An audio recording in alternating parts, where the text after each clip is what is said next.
Hello students.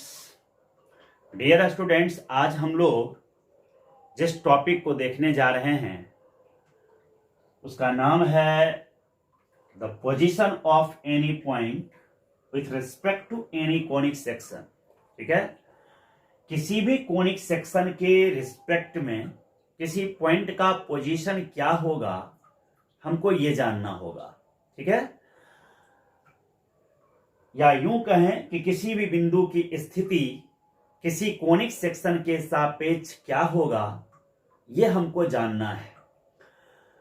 तो conic section आप जानते हैं कि पेयर ऑफ स्ट्रेट लाइन से स्टार्ट होकर के और वो हाइपरबोला पर समाप्त होता है। पेयर ऑफ स्ट्रेट लाइंस भी कोनिक सेक्शन है, सर्कल भी कोनिक सेक्शन है, पैराबोला भी कोनिक सेक्शन है, इलिप्स भी कोनिक सेक्शन है और हाइपरबोला भी कोनिक सेक्शन है। लेकिन इन सब का अपना एक क्लोज फिगर जो होता है, खास करके circle, parabola, ellipse and hyperbola का, तो इन सब के रिस्पेक्ट में किसी पॉइंट का पोजीशन क्या होगा ये हमको इस टॉपिक में जानना है। पॉइंट उस कोनिक सेक्शन के इनसाइड होगा, आउटसाइड होगा या ऑन द कोनिक सेक्शन होगा, ये हम कैसे जानेंगे? पिक्चर से तो बड़ी आसानी से समझ लेंगे। अगर पॉइंट लेकर के दे दे और पिक्चर हमको कोनिक सेक्शन का भी दे दे तो देख करके समझ सकते हैं कि ये पॉइंट आउटसाइड है कि इनसाइड है या उस कर्व पर है। लेकिन मैथमेटिकली हम कैलकुलेशन के हेल्प से कैसे जानेंगे ये यहां इंपॉर्टेंट है। आइए हम उसको देखते हैं। देखिए, हम किसी एक के रिस्पेक्ट में, ठीक है, किसी एक के रिस्पेक्ट में हम कैलकुलेशन देखेंगे, बाकी के लिए हम सीधे पैसे ही लिख देंगे। मान लीजिए हमारे पास सर्कल का जो पहले से जो वीडियो आपको अपलोड किए हुए हैं, सर्कल वाले में आप देखिएगा तो उसमें हम point of position with respect to circle बताए हुए हैं। The position of point with respect to parabola भी हम बताए हुए हैं। अब हम क्या करते हैं कि एक के लिए जनरेट करते हैं, बाकी के लिए हम लिख देते हैं।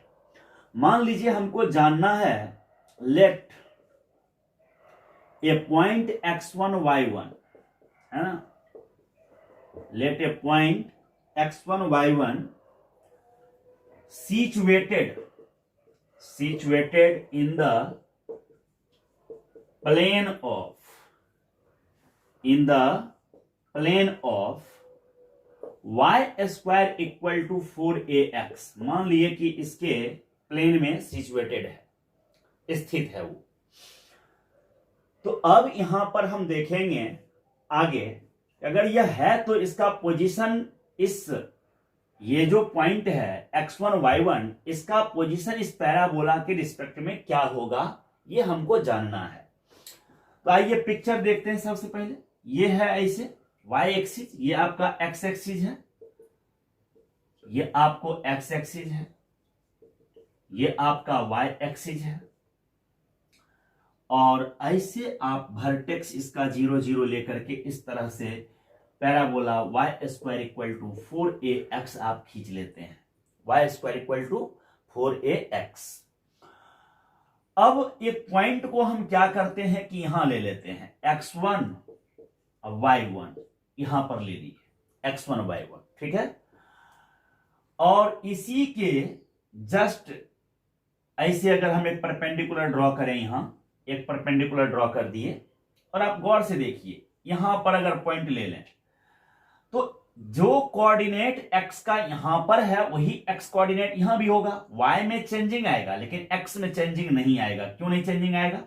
कि ये जो डिस्टेंस है, ये डिस्टेंस यही हमारा x कोऑर्डिनेट बताता है। तो यहां से अगर ये x1 है तो इसका मतलब ये डिस्टेंस x1 हो गया, और यहां से ये हाइट y1 हो गया। इसका मीनिंग ये हो गया।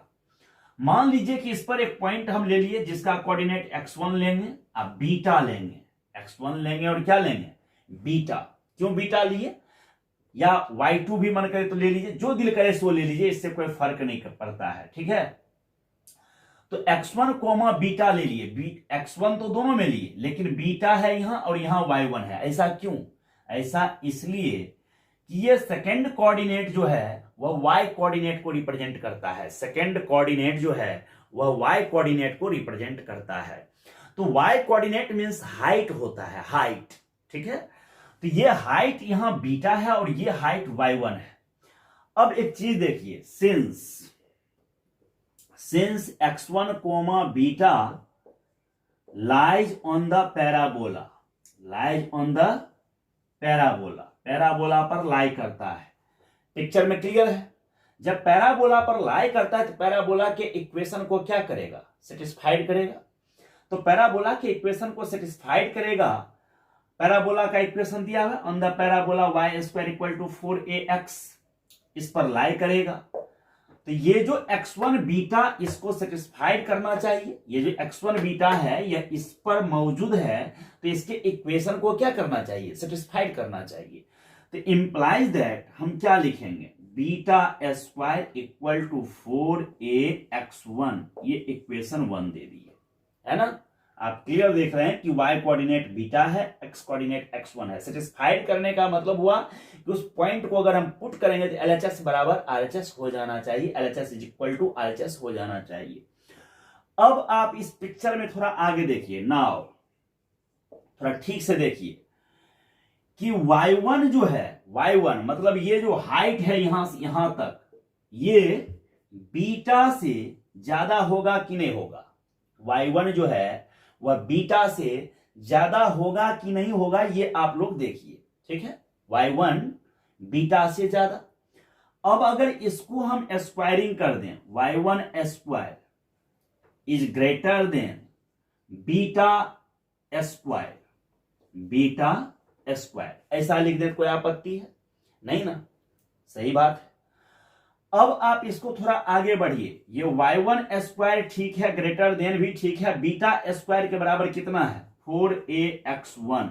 तो हम पुट कर दिए, कहां से? तो फ्रॉम 1, इक्वेशन 1 से। अब ये उठ के इधर आ जाएगा तो क्या लिखाएगा? y1 स्क्वायर माइनस 4ax1 और greater than 0। y1 square minus 4ax1 greater than 0। अब आप थोड़ा सा इसका नाम चाहे तो आप S1 कह सकते हैं। S1 कोई भी कोनिक सेक्शन के इक्वेशन को हम लोग S से सिंबलाइज कर देते हैं। मान लीजिए कि अगर हमको सर्कल का इक्वेशन दे दिया कहीं पर x square plus y square बराबर a स्क्वायर, हम इसको इधर ले आएंगे तो ये माइनस बन जाएगा और RHS में 0 हो जाएगा। ये जो यहां आपको लिखा हुआ है इसको S कह सकते हैं, और जब हम इसमें 1 1 लगा देंगे तो यहां भी S1 बन जाएगा। बात समझ रहे हैं ना? तो ये कोनिक सेक्शन को लिखने का एक तरीका हुआ। उसी तरह जैसे अब सर्कल का इलिप्स का इक्वेशन आप जानते हैं, इलिप्स का इक्वेशन होता है x square by a square plus y square by b square equal to 1 होता है।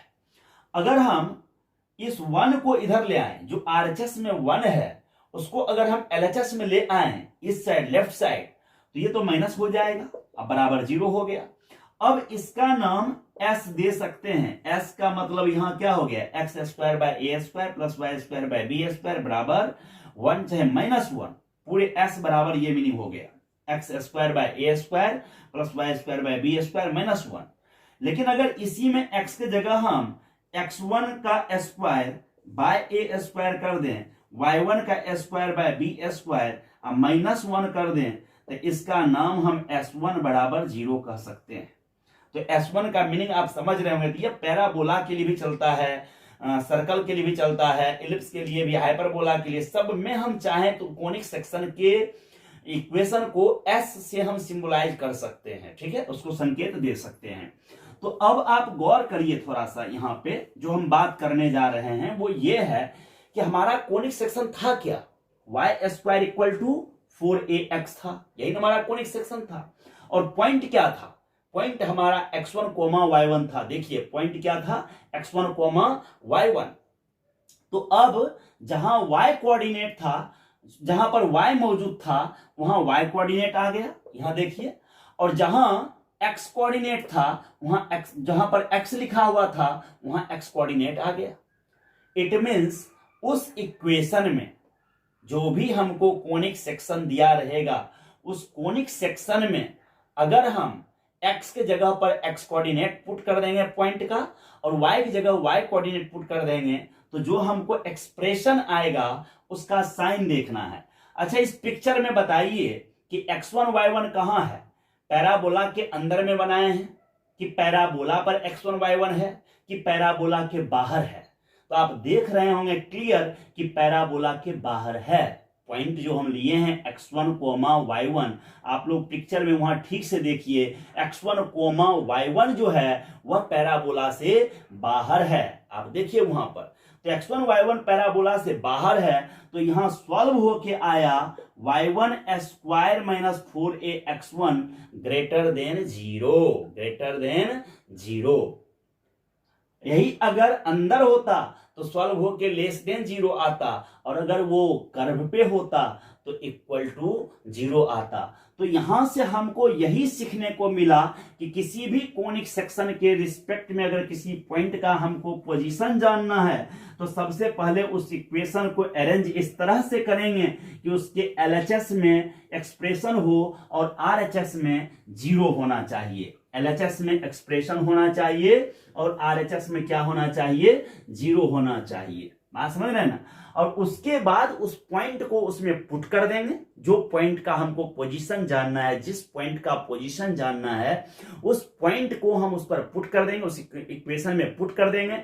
आफ्टर सॉल्विंग अगर पॉजिटिव आएगा तो आउटसाइड, नेगेटिव आएगा इनसाइड, और अगर 0 के बराबर आया तो ऑन द कर्व। तो अब हम यहां सीधे सीधे एक आपको चार्ट बनाते हैं, टेबल बनाते हैं, और उसी टेबल में हम क्लियर लिख देते हैं। देखिए यहां यह है आपको पैराबोला, ठीक है। यहां हम आपको पैराबोला ले लेते हैं। पैराबोला का इक्वेशन है y square equal to 4ax, ठीक है। फिर हम यहां ले लेते हैं आपको इलिप्स। अब सर्कल भी छूट रहा है तो सर्कल भी ले लीजिए। सर्कल आप कई तरह का इक्वेशन होता है, जो इक्वेशन दिल करे आप लीजिएगा, सब में पैटर्न आपको वही फॉलो करना है। X square plus Y square equal to A square हो गया।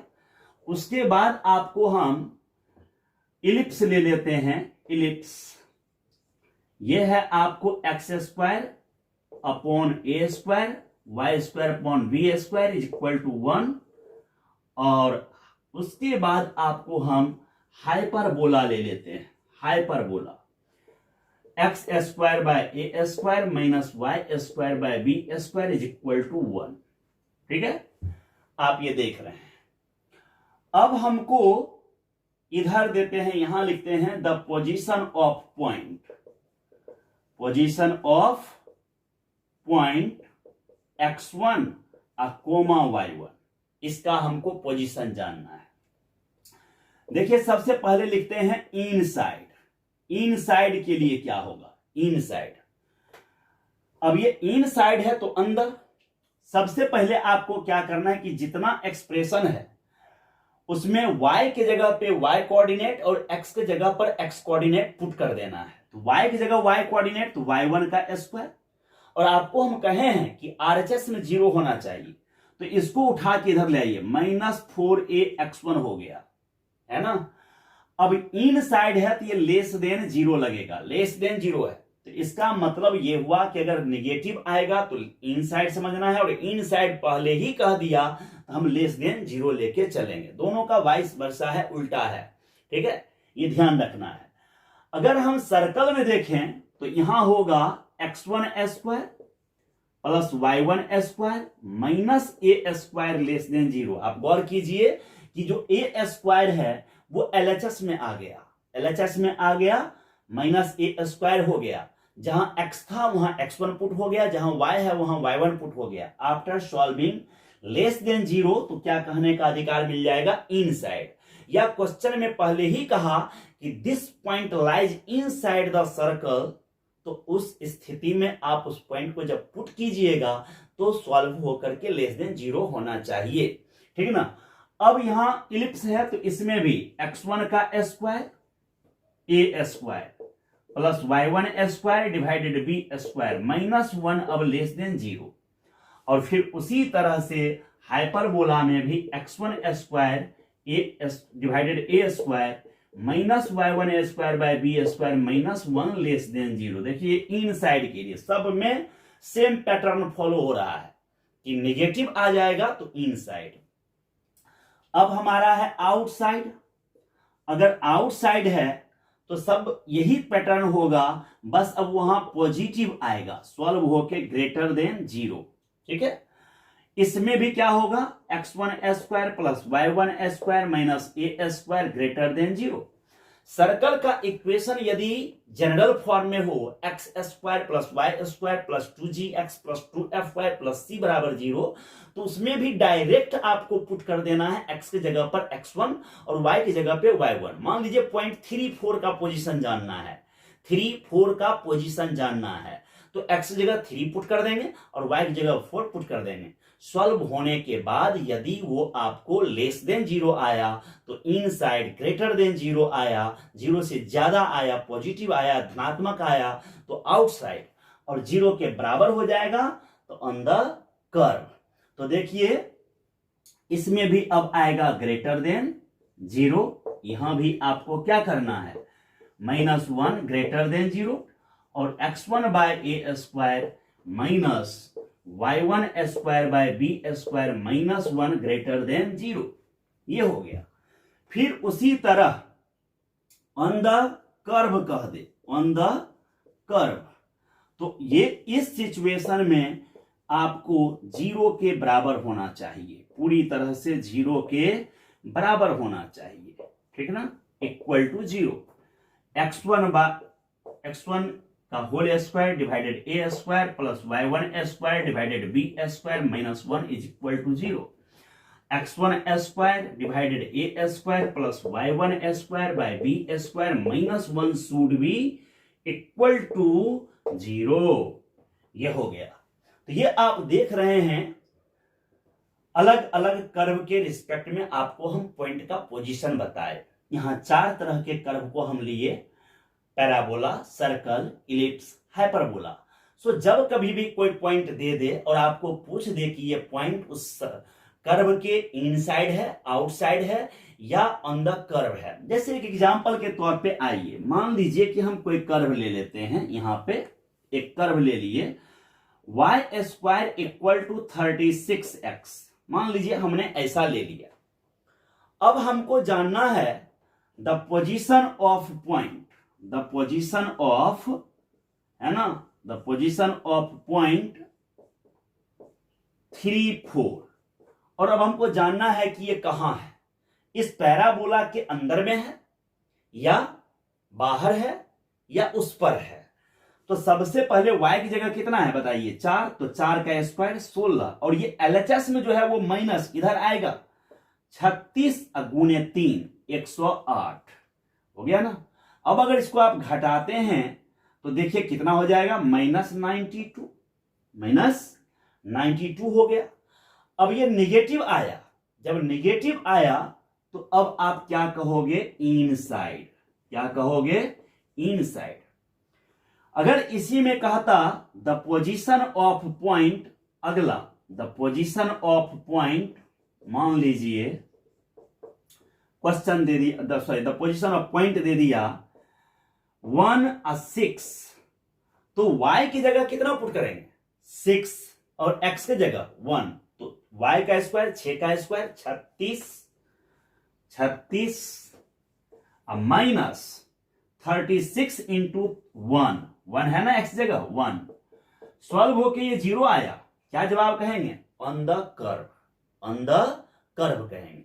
तो अब आप समझ गए कि किसी भी कोनिक सेक्शन के रिस्पेक्ट में किसी पॉइंट का पोजीशन हम कैसे जानेंगे। कई बार इस पर हमको इनइक्वालिटीज आ जाता है, क्वेश्चन दे देता है find the values of m, question इस तरह से दे देगा, if the equation of parabola is equal to 4mx, y² equal to mx, find the condition, find the value of m for which the point 3 4 lies in this curve, है ना। तो उस situation में यही सब कॉन्सेप्ट का benefit उठा करके प्रॉब्लम सॉल्व करते हैं। तो आप इस पैटर्न को समझने का प्रयास कीजिए, तो यह जो टॉपिक है आपको बहुत आसानी से समझ में आ जाएगा कि किसी भी पॉइंट का किसी कोनिक सेक्शन के रिस्पेक्ट में पोजीशन क्या होता है। किसी भी पॉइंट का किसी कोनिक सेक्शन के रिस्पेक्ट में पोजीशन क्या होगा, यह आप इजीली समझ सकते हैं। अगर यह टॉपिक आप बेहतर तरीके से समझ गए हैं तो आप अपने इस वीडियो के कमेंट में लिखिएगा। जहां कहीं भी आपको लगे कि कुछ कमी है तो उसके बारे में भी मेंशन कीजिएगा, हम उसमें सुधार लाने का कोशिश करेंगे। तब तक इस वीडियो को देखिए, बेहतर लगे तो आप अपने दोस्तों के साथ इसे अपने सोशल साइट के द्वारा शेयर कीजिए। जय हिंद, जय भारत।